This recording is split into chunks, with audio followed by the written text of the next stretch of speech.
Pozrite sa, čo sa udialo.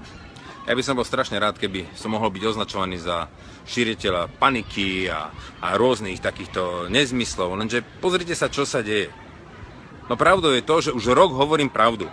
Kedy to konečne tí slnečkári pochopia? Kedy to konečne už pochopí pán prezident? Ja už mávam rukou nad tými idiotmi v Bruseli.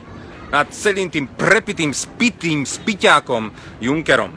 Nad Schulzom. O našich europoslancov už ani nehovorím. Idioti, zradcovia. Ale kedy to pochopia aj normálni ľudia, kedy to konečne už pochopia tí slniečkári a všetci ostatní, a už o pánovi prezidentovi aj nehovorím. Čo potrebujete, pán prezident? Aby niekoho vyvraždili v Domkostole v Bratislave, až potom tomu pochopíte, že toto nie sú jednotlivci, že toto je vojna, až potom to pochopíte? Prihlásil sa k tomu Islamský štát. Podrezali kňaza v kostole. Čo ešte chcete viacej? Čo ešte potrebujete? Aký väčší dôkaz? Potrebujete 1000 mŕtvych, až potom to pochopíte? Alebo 10 000 mŕtvych? Koľko?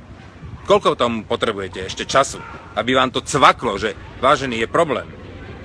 Oni nás vraždia, my sme si sem pustili, nás vraždia. Po internete beží krásny príklad. Ponúknem vám misku cukríkov, tam sú lentilky.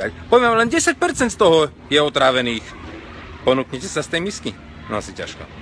A preto ja nedovolím, ja budem predkladať také návrhy zákonov, aby to týchto ľudí odradilo.